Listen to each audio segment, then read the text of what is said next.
नमस्कार दोस्तों। आज का जो टॉपिक है वो बहुत ही इम्पोर्टेंट है। अगर आप अंग्रेजी समझना चाहते हैं, अंग्रेजी लिखना चाहते हैं और कोई कॉम्पिटिटिव टेस्ट पास करना चाहते हैं तो भी। अब इसकी जरूरत क्यों पड़ती है कि सब्जेक्ट और वर्ब का एग्रीमेंट हमें पता हो। आपको ये पता है कि जो वर्ब है वो सब्जेक्ट के अनुकूल होनी चाहिए। विशेष तौर पर अगर आप प्रेजेंट टेंस का यूज कर रहे हैं और पास्ट कंटिन्यूअस में भी ये इंपॉर्टेंट होता है। अगर सब्जेक्ट आपका सिंगुलर है तो वर्ब का वही रूप आएगा जो सिंगुलर के साथ आता है। यानी अगर प्रेजेंट सिंपल टेंस है और सब्जेक्ट आपका थर्ड पर्सन सिंगुलर है तो जो भी वर्ब होगी उसके एंड में एस या ईएस लगना चाहिए। अब प्रॉब्लम जब आती है जबकि हमें ये ना पता हो कि इस सेंटेंस में सब्जेक्ट है कौन सा, क्योंकि आमतौर पे तो सब्जेक्ट वर्ब से पहले ही होता है और उनके बीच में कुछ नहीं होता।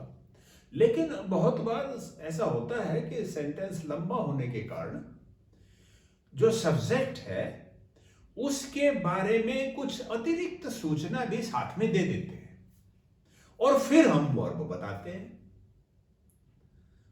तो उसमें क्योंकि वर्ब के एकदम क्लोज जो चीज आई है वो शायद प्लूरल हो लेकिन वो सब्जेक्ट ना हो, तो हमें सबसे पहले तो सेंटेंस में ये पता होना चाहिए कि इसमें सब्जेक्ट है कौन सी चीज, कौन सा नाउन या प्रोनाउन इसमें सब्जेक्ट है।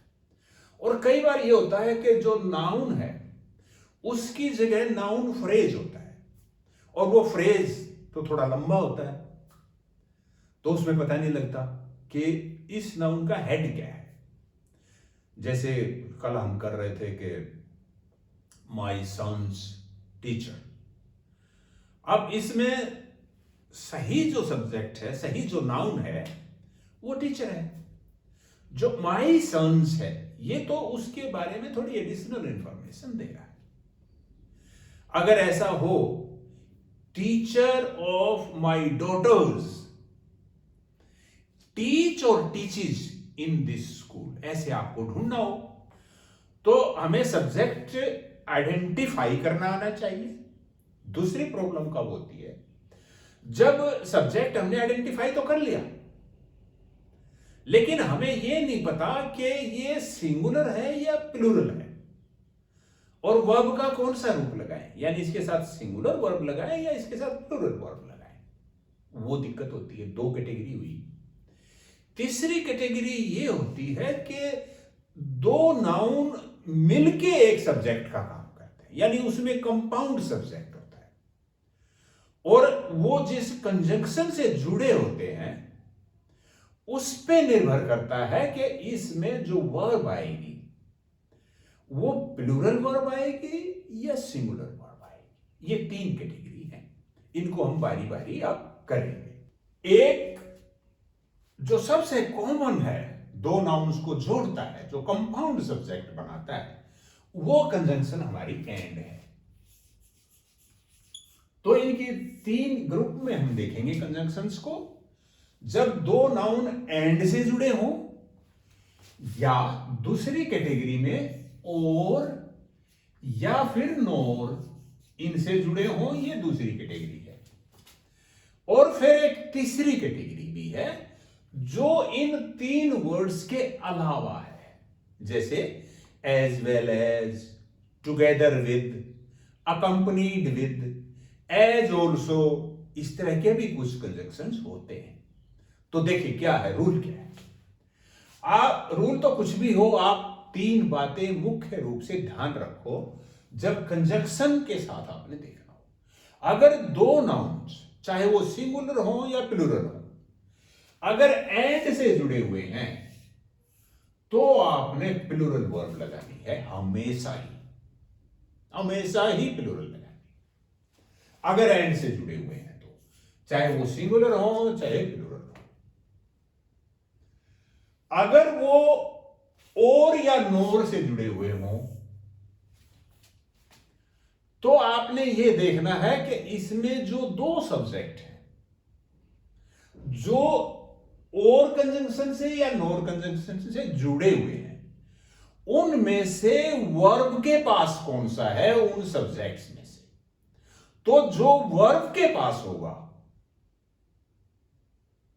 उसके हिसाब से लगेगी। यानी वो सिंगुलर है तो वर्ब सिंगुलर आएगी, अगर वो प्लूरल सब्जेक्ट है तो प्लूरल वर्ब आएगी।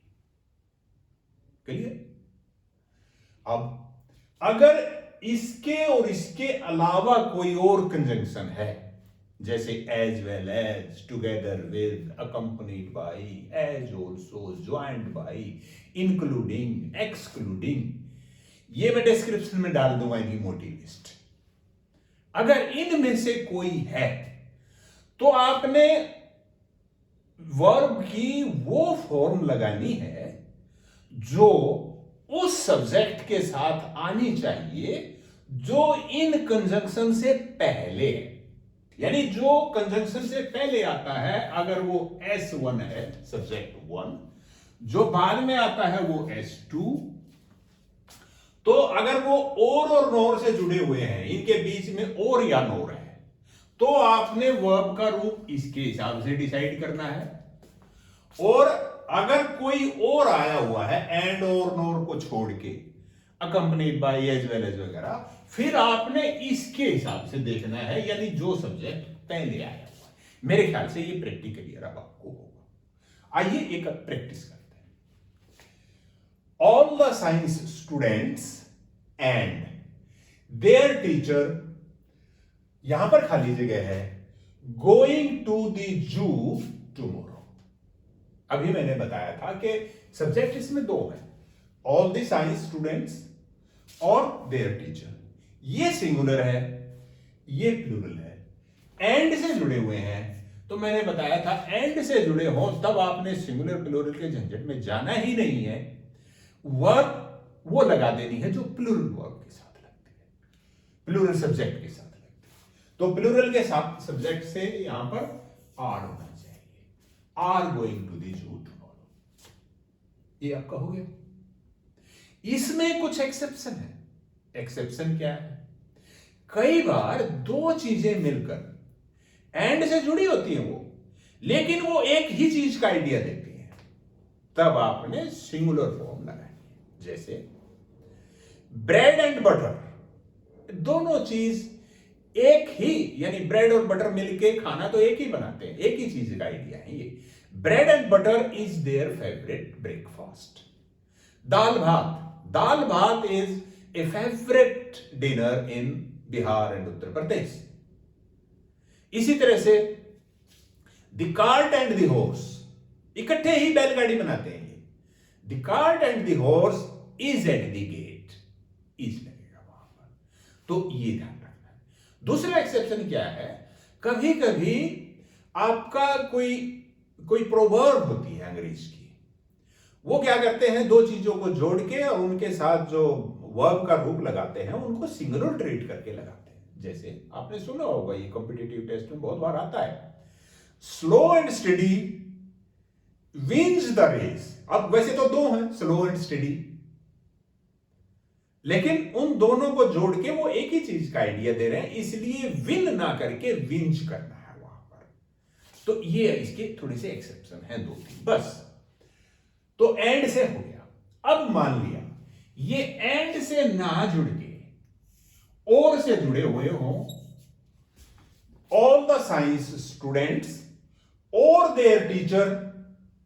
अब यहां पर क्या आएगा? Going two is going. देखो, अगर आप देयर टीचर के हिसाब से लगाओगे तो इज आएगा, ऑल द साइंस स्टूडेंट्स के हिसाब से लगाओगे फिर आर आएगा। तो आपने कैसे डिसाइड करना है? मैंने बताया था, जब और या नोर से जुड़े हो तो जो वर्ब के नजदीक हो, वर्ब ये है, इसके नजदीक ये आपका सब्जेक्ट है, तो आपने इसके लिए सिंगुलर वाला लगाना है। Is going to the zoo tomorrow. अगर यहां पर ना एंड है, ना नोर है, ना और है, बल्कि यहां पर एज वेल एज है, एज ऑल्सो लगा दो, छोटा है इस स्पेस में आ जाएगा। तो ये इन तीनों में से कोई सा नहीं है। तो इसका मतलब जब हमारा वर्ब का डिसीजन करने का टाइम आएगा, हम ये देखेंगे कि इससे पहले कौन सा सब्जेक्ट है, कंजंक्शन से पहले। वो है ऑल द साइंस स्टूडेंट्स। ये आपका प्लूरल है, तो यहां पर वो वर्ब आएगी जो प्लूरल के साथ आती, तो यहां पर आ रहे हैं। मेरे ख्याल से ये आपको क्लियर हो गया। अब अगला देखिए, साइंस टीचर और हर स्टूडेंट्स, बताएं यहां पर क्या आएगा। और से जुड़े हुए हैं, वर्ब यहां लगनी है, तो वर्ब के साथ ये आपका सब्जेक्ट है, ये प्लूरल है, तो यहां पर आ आएगा। ये मेरे ख्याल से आपका क्लियर हो गया होगा कि कंजंक्शन जब हो, दो सब्जेक्ट जुड़े हुए हो, तब आपने कैसे डिसाइड करना है कि वर्ब का कौन सा फॉर्म आएगी। अब बाकी चीजें देखते हैं।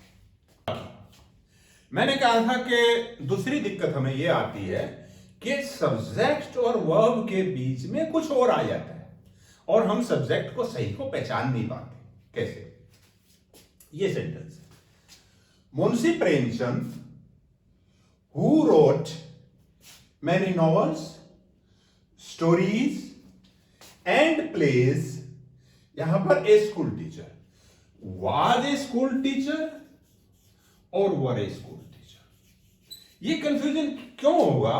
क्योंकि जहां आपने वर्ब लगानी है उससे पहले तो प्लेज आया हुआ है, लेकिन प्लेज तो सब्जेक्ट नहीं है ना। सब्जेक्ट तो मुंशी प्रेमचंद है, ये बाकी चीज तो मुंशी प्रेमचंद के बारे में अतिरिक्त सूचना है। इसलिए आपने ध्यान रखना है कि ये जो फ्रेज बन गया, नाउन फ्रेज, इसका हेड क्या है, यानी सही में किसके बारे में बात की जा रही है। सही में मुंशी प्रेमचंद के बारे में बात की जा रही है, इसलिए यहां पर आ जाएगा। ये मेरा अभिप्राय था।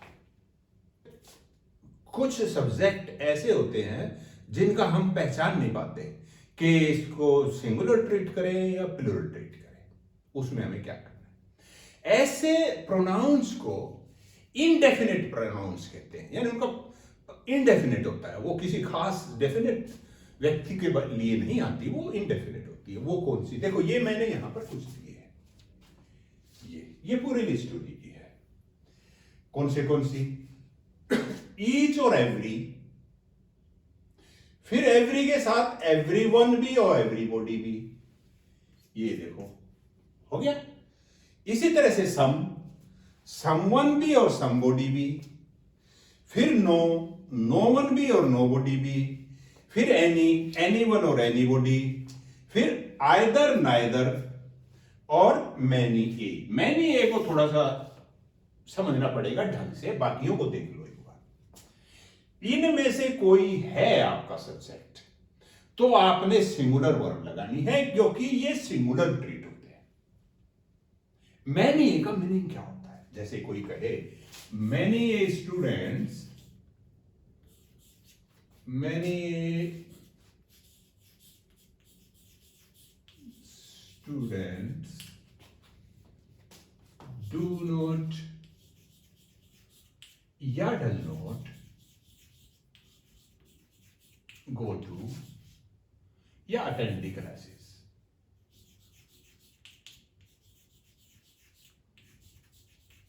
attend the classes in April।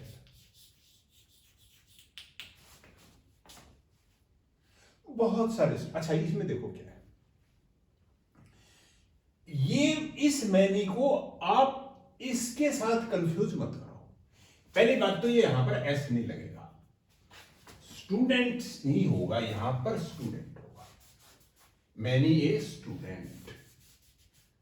आप ये मत सोचो कि बहुत सारे स्टूडेंट एक साथ, बहुत सारे स्टूडेंट करते नहीं क्लास, अटेंड, लेकिन वो एक साथ नहीं, कभी एक, मतलब मैनी टाइम्स है इसका मतलब, मैनी टाइम्स ए स्टूडेंट। तो यहां स्टूडेंट्स किया है।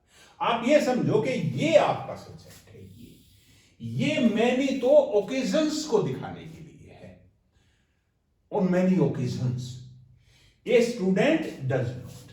देखो अब क्लियर हो गया आपको, many a student does not, many a man does not, many a girls does not. यहां भी ऐसे नहीं लगाना है और यहां पर आपको सिंगुलर वर्ब लगानी है। ये ध्यान रखना, ये बहुत बार कॉम्पिटिटिव टेस्ट में आता है। ये था मैंने का, बाकी तो क्लियर है इसमें। देखो अब कुछ इंडेफिनेट प्रोनाउन ऐसे होते हैं जो हमेशा ही प्लूरल ट्रीट होते हैं, वो चार है। कौन से? ये मैंने लिखे हुए यहां पर। बोथ, बोथ का तो मतलब दो होता ही है, दो तो प्लूरल अपने आप ही होगा। फ्यू, सेवरल और मैनी, ये चार प्रोनाउन ऐसे हैं, चार ये शब्द ऐसे हैं जो कि हमेशा प्लूरल ट्रीट होंगे और इनके साथ वर्ब का वो रूप आएगा जो प्लूरल सब्जेक्ट के साथ आता है। अब बच गए ये पांच, ये पांच ऐसे हैं जिनके साथ वर्ब का सिंगुलर रूप भी आ सकता है, प्लूरल रूप भी आ सकता है। ये इस बात पे डिपेंड करता है कि ये किसको रिप्रेजेंट करते हैं। जैसे अगर आपको कहना हो a lot of apples are there in the kitchen, मतलब किचन में बहुत सारी सेब हैं। देखो ये जो एप्पल्स हैं, इनसे पहले ए लॉट ऑफ आया हुआ है। एप्पल्स तो काउंटेबल नाउन है, तो यहां पर प्लूरल लगेगा। एप्पल्स काउंटेबल है, बहुत सारी हैं, आ गया। अगर इसकी जगह नमक होता, ए लॉट ऑफ साल्ट, अब ये देखो इसमें साल्ट तो काउंटेबल नहीं है, तो इसके लिए इज आएगा। Is there in the kitchen. तो ये इस बात पे डिपेंड करता है कि इनके जो बाद आ रहा है नाउन, वो काउंटेबल है या अनकाउंटेबल है। अगर वो काउंटेबल है तो आपने प्लूरल वर्ब लगानी है, अनकाउंटेबल है तो सिंगुलर लगानी है। बाकी देखिए, जब सेंटेंस आपका हियर से शुरू होना हो या देर से शुरू होना हो, तो इनमें क्या होता है कि इनके बाद वर्ब आ जाती है पहले और फिर सब्जेक्ट आता है, यानी जिसके बारे में बात कर रहे होते हैं वो बाद में आता है। जैसे there are 20 books on the table, there are 20 books on the table.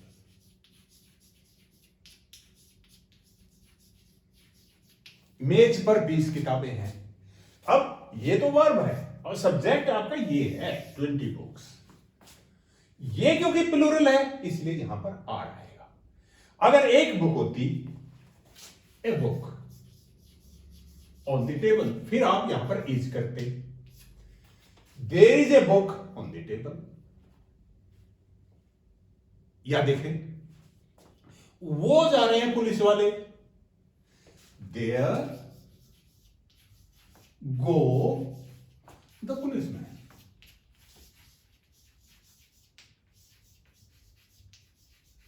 There go the policeman.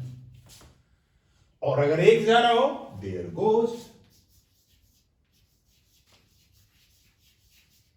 There goes the policeman.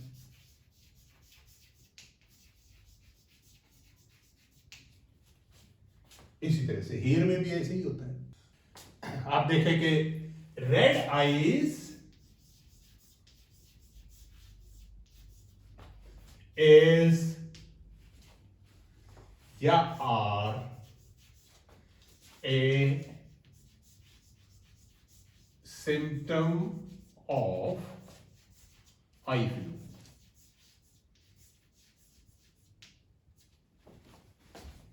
Red eyes is or a symptom of eye flu. ये सब्जेक्ट है, इसके बारे में हम बात कर रहे हैं. इसके बारे में क्या बात कर रहे हैं वो ये है कि एक सिम्टम ऑफ आई फ्लू, ये प्रेडिकेट है. तो आपने जो वर्ब का रूप लगाना है वो सब्जेक्ट के अकॉर्डिंग लगाना है, प्रेडिकेट के अकॉर्डिंग नहीं. तो रेड आईज प्लूरल है तो आ रहा है. इसको अगर दूसरे ढंग से कहते हैं हम, a symptom of eye flu is या आर रेड आईज. किसके बारे में बता रहे हैं? एक सिम्टम बता रहे हैं हम. क्या बता रहे हैं? कि वो रेड आईज हैं इन सिम्टम्स. तो ये आपका सब्जेक्ट है, ए सिम्टम ऑफ आई फ्लू, ये आपका सब्जेक्ट. ये क्योंकि सिंगुलर है इसलिए वो अब की जाएगा. कुछ नाउन्स ऐसे होते हैं जो हमेशा ही प्लूरल होते हैं, जैसे कैटल, पीपल. ये दिखते सिंगुलर हैं, फॉर्म इनकी सिंगुलर की है क्योंकि एसईआईएस नहीं लगा, पर ये होते प्लूरल. तो इनको हमेशा वो वर्ब का रूप लगाना है जो प्लूरल के साथ आता है, नाउन के साथ. कुछ नाउन ऐसे होते हैं जिनकी फॉर्म प्लूरल होती है पर वो होते सिंगुलर हैं, उनके साथ वो रूप लगाना है जो सिंगुलर के साथ लगाते हैं, जैसे न्यूज, सिविक्स, फिजिक्स.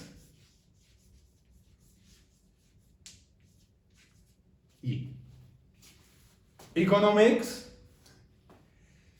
तो ये होते फॉर्म में ये प्लूरल है, मीनिंग में सिंगुलर है. इनके साथ वो वर्ब का रूप लगाना है जो सिंगुलर के साथ लगता है. इसके अलावा कुछ चीजें ऐसी होती हैं जो हमेशा ही जोड़े में यूज होती है. दो पार्ट मिलके ही एक चीज का निर्माण करते हैं, वो इकट्ठे ही यूज हो सकते हैं, अलग अलग वो यूज ही नहीं हो सकते. तो उनके साथ भी आपने प्लूरल लगाना है. जैसे पेंट, आपने देखा दो टांगे हैं, तो इसको हम कहेंगे ट्रेजर्स. इसके साथ प्लूरल लगाना है हमेशा ही. टॉन्ग्स, चिमटा, सीजर्स, कैंची, ये प्लूरल ही होते हैं क्योंकि ये जोड़े में प्रयोग होते हैं. तो इसको आप या तो ए पेयर हो, जैसे ए पेयर ऑफ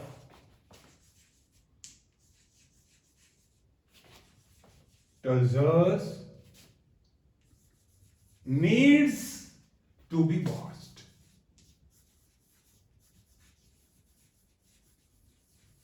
नीड्स आ गया क्योंकि आपने ए पेयर लगाया. अगर आप ए पेयर ना लगाते, मान लिया इसकी जगह करते माई फिर ट्रेजर्स, अब आप यहां पर नीड्स नहीं करते, नीड कर देते. My trousers need to be fast. और यही इसके लिए भी होना, बाकी टोंग्स के लिए भी, सीजर्स के लिए भी, जो भी जोड़े में चीजें होती हैं उनके लिए ऐसे ही यूज होता है. बस मेरे ख्याल से ये चैप्टर पूरा हो गया. और भी कुछ लगे आपको कोई बचा है कोई चीज तो बताइएगा, कमेंट्स में लिख दीजिएगा. मैं अनावश्यक रूप से इसको लंबा नहीं करना चाहता. हाँ, कुछ ये क्वेश्चन जरूर हैं, 5 क्वेश्चन हैं, इनको एक बार देख लेते हैं, रिव्यू भी हो जाएगा. मुंशी प्रेमचंद का तो कर ही लिया हमने. अगला है ए ग्रेट पोइट. हाँ, ये देखो अब सेंटेंस किया है तो एक नई बात ध्यान है. A great poet and essayist live या लिव्स हियर. ये इसमें आया हुआ है. जो सेंट्रल आर्म पुलिस फोर्सेस हैं उनके लिए जो असिस्टेंट कमांडेंट का टेस्ट होता है, यूपीएससी लेती है, 2021 में लिया था, उसमें ये था। इसमें आपने क्या ध्यान करना है, इसमें ए ग्रेट पोइट और एसिस्ट, ऐसे लिखने वाला और पोइट, ये अलग अलग व्यक्ति यहां रहते हो, ऐसा भी तो हो सकता है। एक ऐसे लिखता हो, दूसरा पोइट हो, और दोनों ही यहां रहते हो। अगर ऐसी स्थिति होती तो इससे पहले भी दा लगा होता, यहां पर दा लिखते हो, या ए लिखते फिर अलग से, क्योंकि इसके साथ जो डिटरमिनर है वो नहीं लगा हुआ, यहां पर ए ही लगा हुआ है, तो अलग से यहां आर्टिकल नहीं लगा हुआ है, इसीलिए ये एक ही व्यक्ति में दो गुण है, यानी वही व्यक्ति पोइट भी है, वही व्यक्ति असिस्ट भी है, इसीलिए यहां पर लीव जाएगा। ये ना होने पर, अगर ये हो ए great poet and N assist, फिर हम लीव कर देते, फिर क्योंकि वो दो व्यक्ति हो जाते। इसी तरह से मान लिया कोई स्कूल है, उस स्कूल में एक खजांची, एक सेक्रेटरी, और सेंटेंस आपको मिले द सेक्रेटरी एंड यहां पर द ट्रेजरर।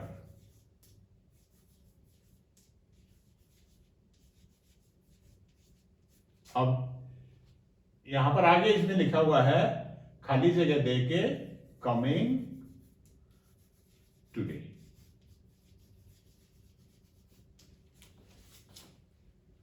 अब देखो, the secretary and the treasurer, इसका मतलब है दो अलग अलग व्यक्ति हैं। ये दोनों पद एक ही व्यक्ति के पास नहीं है, क्योंकि अलग अलग आर्टिकल लगे हुए हैं, इसीलिए ये दो हुए तो प्लुरल हुआ आर। अगर ये यहां पर ना होता, द सेक्रेटरी एंड ट्रेजरर, तब यहां पर इज आ जाता, क्योंकि वो एक ही व्यक्ति था जिसके पास दोनों पद हैं। तो ये भी एक बात थी जो आपको पता होनी चाहिए थी। एनीवे, आगे जो ये सेंटेंस था, इसी से मिलता जुलता ये सेंटेंस है। देखो, ए कंपनी, अब उस कंपनी को डिफाइन कर रहा है, कौन सी? ऑफ 5000 सोल्जर्स, 5000 लोगों की एक कंपनी, 5000 सैनिकों की एक कंपनी। अब इसके बारे में और थोड़ी एडिशनल इंफॉर्मेशन दे रहा है। Having marched tirelessly for 5 days, 5 दिनों तक अथक चलकर 5000 सैनिकों की एक कंपनी। अब यहां पर वह जस्ट रीच्ड, अभी अभी पहुंची है। अब देखो, इसमें जो सब्जेक्ट है वो तो सही में ये है, ये बाकी तो सब इसके बारे में एडिशनल इंफॉर्मेशन है। इसका नाउन फ्रेज का हेड तो ये है, इसके हिसाब से वर्ब आएगी तो है जाएगा। आगे, मैनी ए बॉय, ना ये था गुलिवर ट्रेवल्स। हाँ देखो, अब ये बात हो रहा है, कभी कभी बुक्स का टाइटल ऐसा होता है कि उससे लगता है कि ये प्लूरल है। अब टाइटल से कुछ भी दिखता हो, टाइटल तो एक ही हो ना, इसलिए Gulliver travels was written by Jonathan Swift। Singular title है तो हमेशा ही सिंगुलर टाइटल होगा। ये अगला तो हम कर ही चुके हैं, many a boy, a boy आ गया, इसको देखो आप, मैनी ए बॉय फेल्स, ये आएगा, फेल नहीं आएगा। तो एक और बात आ गई, अभी देखो ध्यान, कभी कभी क्वांटिटी की हम बात करते हैं, जैसे 10 रुपए कोई बड़ी चीज नहीं है, तो इसको हम लिखेंगे 10 रुपीज। अब आर नहीं लिखना है यहां पर, इज नॉट ए बिग सम, कोई बड़ी रकम नहीं है 10 रुपए। जब क्वांटिटी की बात आए, चाहे वो मनी की क्वांटिटी हो, चाहे डिस्टेंस की क्वांटिटी हो, चाहे वेट की क्वांटिटी हो, उसको आपने सिंगुलर दिखाना है। 10 rupees is not a big sum. इसी तरह से अगर कहें 20 किलोमीटर्स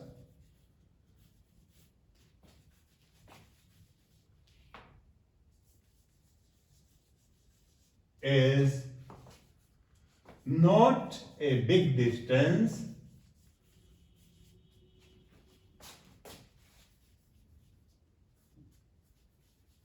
for me.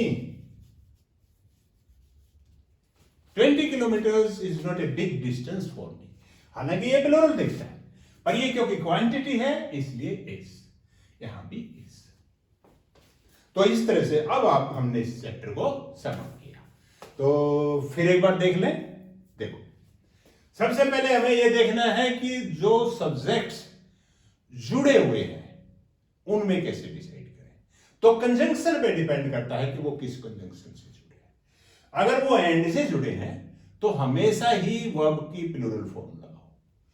अगर वो और या नॉर से जुड़े हुए हैं तो वर्ब की वो फॉर्म लगाओ जो उस सब्जेक्ट के साथ आनी चाहिए जो वर्ब के क्लोज है, जो वर्ब के नियरर है, वो उसके लिए अकॉर्डिंग जो लगनी चाहिए वो फॉर्म लगाओ। अगर किसी और से जुड़े हुए हैं, as also, as well as, together with, accompanied by, including, excluding, तो वर्ब की वो फॉर्म लगाओ जो कि उस कंजंक्शन से पहले वाले सब्जेक्ट के साथ लगनी चाहिए। ये तो था कंजंक्शन वाला। फिर हमने बताया था कि कौन से जो वर्ड है वो हमेशा सिंगुलर समझे जाएंगे। ईच, एवरी, फिर ये everyone, everybody, someone, somebody, no one, nobody, anyone, anybody, either, neither, many.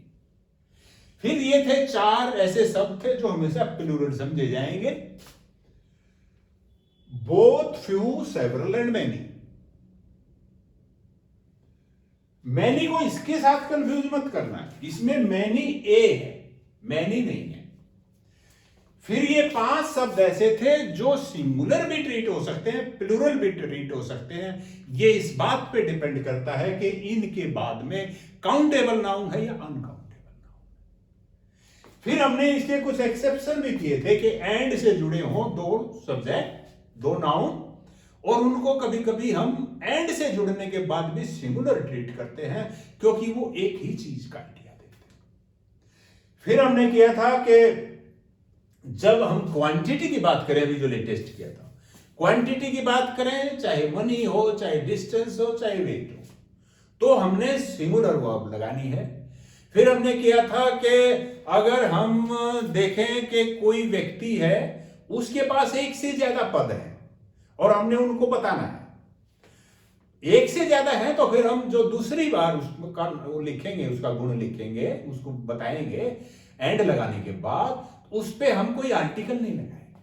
अगर आर्टिकल लगा दिया तो इसका मतलब वो व्यक्ति दूसरा है, फिर हम प्लूरल फॉर्म लगाएंगे वर्ब की। और हमने किया था कि जब सब्जेक्ट और वर्ब के बीच में काफी कुछ और कुछ दिया हुआ हो, एडिशनल इंफॉर्मेशन, तब हमने सब्जेक्ट को रियल नाउन फ्रेज का रियल हेड पहचानना है, उसके हिसाब से वर्ब लगेगी। एनीवे, जैसा भी आपको लगा हो बताइएगा। थैंक यू, नमस्कार।